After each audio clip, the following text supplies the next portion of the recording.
네, 2달 전의 일입니다. 제가 전국 목회자 테니스 대회에 나와가지고 8강전에서 우승을 코앞에 두고 아킬레스건이 파열이 되었습니다.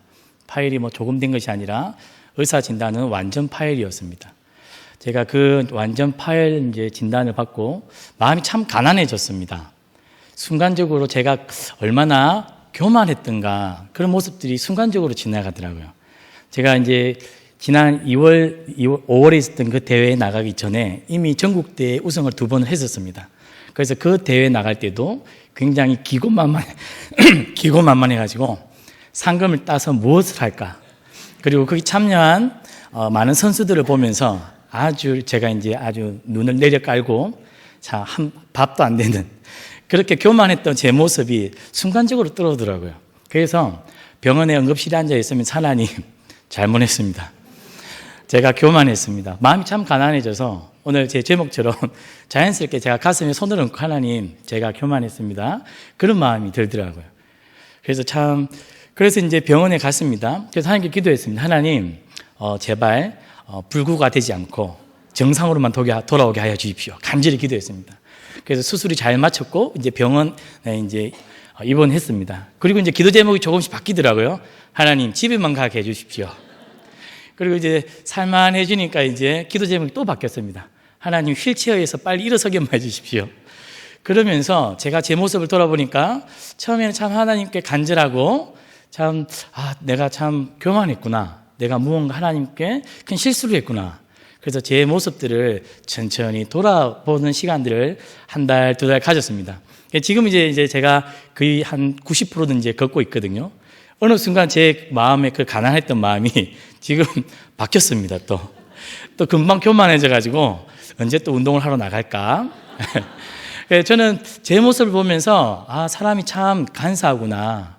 하나님 앞에서 내 모습이 참 간사하다는 것을 알게 되었습니다. 힘들 때, 무슨 문제가 있을 때 하나님 앞에 참 매달리게 되더라고요. 그리고 내가 참 문제가 있구나. 저를 돌아보게 되었습니다. 그러나 그 어렵고 문제의 시기가 조금만 지나고 나면 어떻습니까? 금방 하나님을 잊고, 금방 내가 죄인이었던 것을 잊어먹고, 또 팔팔해지죠. 우리 성도님들도 그렇지 않습니까? 사업에 문제가 있거나 자녀가 무슨 문제가 있으면 우리가 어떻게 합니까? 새벽기도 나오죠. 그러나 또 이렇게 금방 원상복귀가 되고 회복이 되면 어떨까요? 하나님은 또 어디 가는지 모르게 또 내 일이 바빠서 그렇게 일상을 반복하면서 사는 것 같습니다. 그래서 참 우리가 마음이 참 쉽게 교만해지고 또 어떨 때는 쉽게 가난해지는구나 오늘 보면서 오늘 본문을 좀 함께 나누려고 합니다. 오늘 본문에는 바리새인과 세리가 성전에 올라가서 기도하는 장면이 굉장히 대조됩니다. 첫 번째 PPT 한번 올려주십시오. 오늘 바리새인입니다. 바리새인이 오늘 올라가가지고 기도하는데 보니까 본문을 보면 따로 서는 장면이 나옵니다.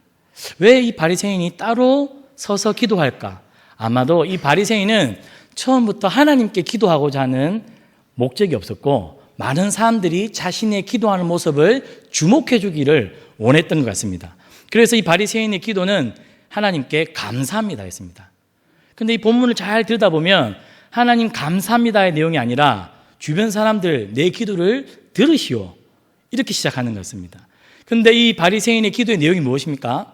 내가 토색하는 사람들, 간음하는 사람들, 불의하는 사람들과 같지 않아서 감사합니다. 참 기도의 내용이 너무 웃기죠. 자기가 다른 사람, 가까이 있는 사람들과 비교해 볼 때 나는 남들과 같지 않아서 감사합니다. 참 이런 기도를 한다는 것이 너무 웃기지 않습니까? 우리 오늘 성가대 찬양이 너무 좋았는데요. 권사님 한 분이 내 옆에 앉아있는 이 권사처럼 제가 엄치가 아니어서 감사합니다. 이렇게 기도하면 웃기죠. 그렇죠?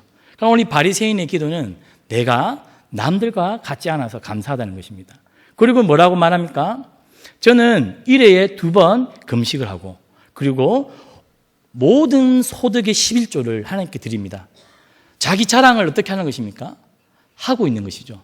사실은 이 바리새인의 기도는 하나님께 나아가 하나님 정말 감사합니다. 이 이야기를 하려고 기도하러 간 것이 아니라 어떤 겁니까? 성전 올라가서 많은 사람들이 보는 곳에 딱 서가지고 자기가 온전한 유대인임을 자기가 유대인으로서 열정이 있어서 이 율법을 얼만큼 잘 준수했는지를 오늘 자랑하려고 오늘 기도하고 있는 것이죠.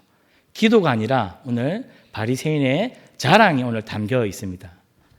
그래서 오늘 누가복음 18장 14절에는 좀 부드럽게 번역이 되어 있습니다. 뭐라고 번역되어 있냐면 우리 개역개정에는 무릇 자기를 높이는 자는 낮아지고 자기를 낮추는 자는 높아지리라 번역되어 있지만 우리 성도님들 잘 아는 유진 피터슨의 메시지 성경에는 이렇게 번역되어 있습니다.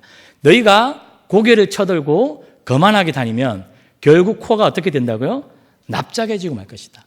하나님께서 이 바리새인의 기도에 대한 평가가 이렇게 자기가 잘났다고 저처럼 까불다가 아킬레스가 끊어질 거다라고 하나님께서 경고하고 있는 것이죠. 고개를 쳐들고 기도할 때 어떻게 해야 됩니까? 우리가 겸손히 고개를 숙이고 무릎을 꿇고 그것이 하나님 앞에 우리 죄인된 우리 성도님들의 기도의 반응인데 고개를 쳐들고 목소리를 키워서 내가 이런 사람입니다 자랑하게 되면 하나님께서 그 코를 납작하게 하겠다라고 이야기합니다. 우리 그리스도인에게는 많은 교만이 사실은 찾아옵니다. 그래서 제가 가장 교활한 형태의 교만은 뭡니까? 거룩한 척하는 영적인 교만입니다. 이것이 우리 그리스도인에게 굉장히 무서운 암 같은 것입니다. 영적인 교만이요. 그리고 겸손한 척하는 거예요. 그러나 마음속으로는 어떻게 생각합니까? 내가 저 집사보다는 낫지. 내가 그래도 저 권사보다는 교회에 오랫동안 헌신했지. 내가 주방에서 설거지를 해도 20년인데 내 설거지 짬밥만 20년이야. 이런 마음 속에 은근히 오늘 바리새인처럼 내가 남들과 같지 않아서 하나님 감사합니다. 우리가 그렇게 기도하고 있는지 모르겠습니다. 그래서 오늘 그림에 늑대가 양의 탈을 썼지만 그 본질은 무엇입니까? 음흉한 늑대죠. 그래서 우리는 우리 마음 가운데 이런 마음 있죠. 서울시민교회에 다닌다. 그래서 우리가 설이나 명절 때 가족들 만나면 어떻습니까? 은근히 제가 큰 교회에 다닌다는 것이 좀 자부심이 느껴지지 않습니까? 그렇죠? 그리고 저는 이제 4대째입니다. 우리 집안이 몇 대째 집안인데 내가 주일 성수를 지금 몇십 년째 지키고 있는데 내가 11주를 어떻게 하고 있는데 이런 모든 것들이 사실은 우리의 자랑거리가 되어 우리에게 찾아오는 무서운 교만이 될 수 있다는 것입니다. 그래서 사무엘하 22장 18절 말씀을 우리 함께 읽도록 하겠습니다. 시작. 주께서 공고한 백성은 구원하시고 교만한 자를 살피사 낮추시리다. 하나님께서 교만한 마음을 먹고 지금 하나님의 성전에 나와 있는 자가 누군지를 하나님께서 어떻게 하신다는 겁니까? 면밀히 살피고 계시겠다는 겁니다. 하나님은 외모를 보지 않고 늘 사람의 중심을 보신다라고 말씀하셨거든요. 그 중심에 보여지는 것이 교만이라면 하나님께서 그 사람을 반드시 뭐 하겠다? 낮추겠다라고 이야기합니다. 단테가 쓴 신곡에 보면 천국편과 지옥편이 있습니다.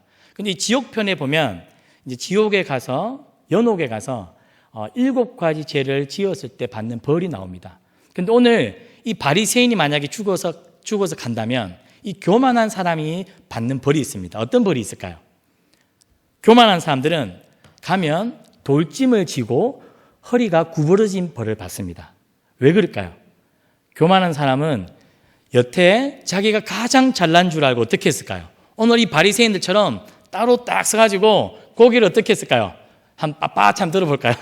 빳빳이 한번 들어보세요. 이렇게 고개를 쳐들고 고개를 이렇게 쳐들게 되면 눈이 어떻게 자연스럽게 됩니까? 이렇게 내려 깔게 되죠. 다른 사람을 그렇게 내려 깔고 무시하는 겁니다. 그러면서 은근히 자기 턱을 높이면서 자기 우월감 속에 사는 거죠. 그러니까 이 머리에다가 무거운 돌을 지워놓고는 평생 어떻게 해야 됩니까? 땅을 쳐다보고 살아가는 것입니다. 단테가 참 상상력을 잘 발휘했다라는 생각을 합니다. 근데 오늘 이 바리새인과 달리 오늘 세리의 기도를 보면 세리는 따로 서는 것이 아닙니다. 오히려 어디에 섭니까? 멀찍이 섰다라고 되어 있습니다. 왜 멀찍이 섰을까요?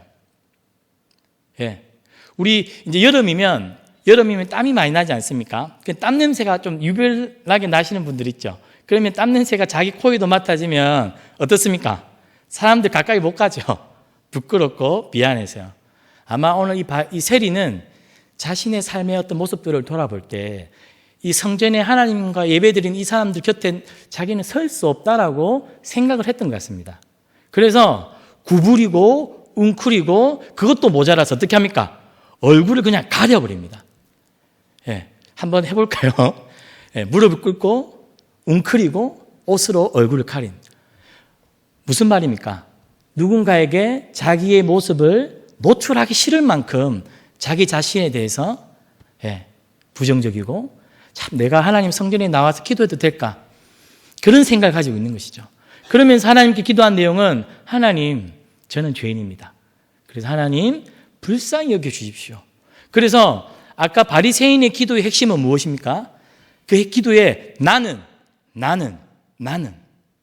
기도의 핵심이 자신이었습니다. 그러나 오늘 이 세리의 기도의 핵심은 뭡니까? 하나님. 어떻게 해요? 저를 긍휼히 여겨주시고 저를 불쌍히 여겨주십시오. 오늘 저는 세리의 기도를 보면서 우리가 세리처럼 그렇게 하나님 앞에 엎드리고 웅크리고 심지어 얼굴을 가리면서 이렇게 기도하고 있는지 한번 돌아보면 좋겠습니다. 근데 사실 우리가 일상생활을 계속 반복해서 하다 보면 참 뜨거울 때도 있고 또 습관 때문에 가슴이 냉랭할 때가 있지 않습니까? 그래서 오늘 우리가 이 세리의 기도를 잊고 살 때가 참 많은 것 같습니다. 저 같은 경우도 아킬레스건이 끊어져서야 그때야 정신을 차리고 하나님 앞에 그렇게 기도했습니다. 그러나 2달이 지나니까 또 정신을 못 차리고 바리새인과 같은 모습으로 돌아가는 접니다. 그래서 참 말씀을 한 구절 같이 읽겠습니다. 시작. 주께서 공고한 백성은 구원하시고 교만한 눈은 낮추시리라. 제가 오늘 설교를 위해서 이렇게 말씀을 찾다가 아까 이 구절이 어디에 나왔습니까? 사무엘 하에도 나왔죠. 근데 똑같은 말씀이 사무엘 하에도 나오고 시편에도 나옵니다. 그리고 이 본문이 시편 다른 성경에 또 나옵니다. 제가 놀랐습니다. 이 구절이 굉장히 중요하구나. 그래서 다른 성경에 똑같이 3번이나 반복해서 등장하고 있구나. 하나님께서 오늘 세리의 기도, 공고한 백성은 어떻게 하신다고요? 구원하신다는 겁니다. 하나님은 그러한 자에게 찾아오셔서 웅크리고 구부리고 얼굴을 가려서 누구도 저 사람이 누군지 모르는데 하나님은 그렇게 숨어서 부끄럽게 기도하는 자에게 어떻게 하신다고요? 찾아오셔서 구원하신다는 것입니다. 같이 한번 읽겠습니다. 시작. 여호와는 마음이 상한 자를 가까이 하시고 충심으로 통회하는 자를 구원하시는구나. 저는 이 말씀을 묵상하면서 우리 하나님이 참 좋으신 하나님을 많이 느꼈습니다. 우리 하나님은 겉이 번들어하고 뭔가 외적으로 뭔가 책임감 있게 사는 그런 사람보다는 오히려 마음이 상한 자, 자신의 부족함을 알고 날마다 가슴을 치면서 하나님께 나와 통회하는 자, 이런 사람들을 하나님께서 참 아끼시는구나. 그래서 제가 하나님께서 기뻐하시는 사람들이 누군지 구약부터 신약을 쭉 찾아보니까 나오는 표현들이 열왕기 상하에 하나님은 마음이 정직한 자를 기뻐하신다. 하나님은 마음을 통회하는 자를 기뻐하신다. 그런 구절들이 반복해서 나왔습니다. 그러나 우리가 잘 알듯이 천사와 인간이 타락한 이유는 뭡니까? 마음이 상하고 통회하기보다는 마음이 다른 방식으로 상했죠. 더운 여름 음식물이 어떻게 됩니까? 상합니다. 부패하는 것이죠. 그것이 바로 교만입니다.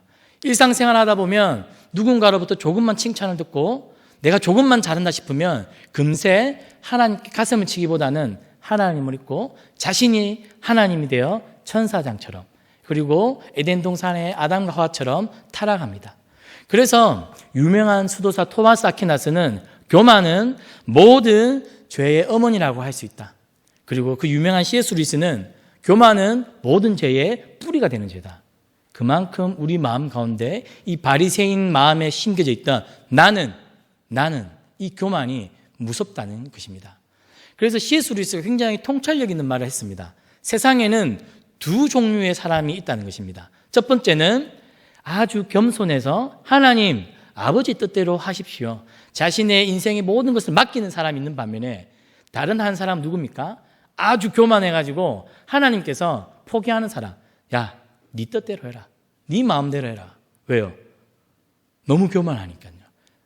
우리 성도님들은 어느 부류에 속합니까? 하나님 아버지 뜻대로 내 인생을 경영하여 주십시오. 아니면 반대로 하나님께서 포기하신 건 아닙니까? 야, 이쯤 되면 네 마음대로 해라. 예. 그래서 존 스토트 유명한 목사님께서 이제 돌아가시기 전에 마지막 작품 이 제자도에 현대 기독교가 주의해야 될 4가지가 있는데 다원주의, 물질주의, 상대주의, 나르시즘이 있는데 특별히 이 나르시시즘을 경계해야 된다. 오늘날 한국 교회 이 그리스도인들이. 나르시시즘 뭡니까? 이 나르시스트라고 하는 젊은 청년이 자신의 모습이 너무 아름답고 예뻐가지고 날마다 우물을 들여다보다가 하루는 그 우물 속에 비친 자신의 모습이 너무 어떻습니까? 마음이 들어가지고 우물 안으로 뛰어 들어가 버리는 거죠. 예. 그만큼 자기 자신을 바리새인처럼 오늘 바리새인의 기도를 보면 참 자기 자신을 사랑하고 만족해하는 것 같습니다. 그래서 보십시오. 남들과 같지 않고 나는 금식도 잘하고 나는 11조도 잘하고 오늘 바리새인은 바로 이 나르시시즘에 중독되어 있는 한 사람이라고 볼 수 있겠습니다. 그래서 교만, 이 나르시시즘 그 마음속에 하나님 두기를 싫어하고 하나님 대신 누가 들어앉아 있는 겁니까? 자신이죠. 그런 사람은 절대 가슴을 치면서 하나님의 도움을 구하며 기도할 수 없습니다. 그래서 베드로전서 5장 5절 말씀인데요. 우리 같이 한번 읽겠습니다. 시작. 젊은 자들아 이와 같이 장로들에게 순종하고 다 서로 겸손으로 허리를 동이라. 하나님은 교만한 자를 대적하시되 겸손한 자들에게는 은혜를 주시느니라. 네, 하나님께서 은혜를 베푸시는 자는 누구라고 말합니까? 겸손한 자들, 허리를 동이는 자들, 겸손한 자들. 그래서 하나님 앞에 나와 하나님 제가 죄인입니다. 가슴을 치는 자들. 하나님은 그런 사람에게 은혜를 베푸시겠다는 것입니다. 그래서 젊은 자들이 특별히 교만하죠. 왜요? 인생을 다 살아보지 않아가지고. 저도 인생을 다 살아보지 않아서 지난 대회 때 당연히 상금은 제 건 줄 알고 설치다가 이렇게 다쳤습니다. 그래서 여전히 자신의 인생에 젊고 자신의 힘으로 무언가 할 수 있다고 생각하는 사람들 어떻게 합니까? 권위에 순종하는 법부터 배워라 이야기합니다. 교회에서 다른 사람에게 순종하는 법, 특별히 하나님 앞에 나와 허리를 숙이고 오늘 세리처럼 가슴을 치며 기도하는 사람, 하나님은 그 사람에게 은혜를 베푸시겠다라고 말합니다. 우리 삶을 한번 돌아봅시다. 저는 우리 성도님들이 매일마다 이 가슴이 하나님 앞에서 따뜻하고 하나님 앞에서 이렇게 두근거리고 날마다 그랬으면 좋겠습니다. 그런데 그렇지 않다면 내 마음속에 교만이 자리 잡고 있지 않은지. 그래서 오늘 이 저녁에 말씀을 듣고 집에 갈 때 하나님 저를 용서하여 주십시오. 제가 세리처럼 하나님 은혜를 구하게 하여 주십시오. 그렇게 기도하며 돌아가는 저녁이었으면 좋겠습니다. 마지막 말씀입니다. 같이 한번 읽어보겠습니다. 시작. 하나님께서 구하시는 제사는 상한 심령이라. 하나님이여 상하고 통회하는 마음을 주께서 멸시하지 아니하시리다. 네, 하나님은 우리가 이런 마음으로 드리는 예배, 세리처럼 하나님 가슴 치며 드리는 예배. 하나님 제가 살다 보니까 세상에 물이 너무 들었습니다. 그래서 감동도 없고요. 말씀을 들어도 다 아는 말씀 같고요. 그런 마음이 들 때 하나님 제 마음을 좀 만져주십시오. 그런 상한 마음으로 하나님 앞에 나올 때 하나님은 우리에게 은혜 베푸실 것이라고 믿습니다.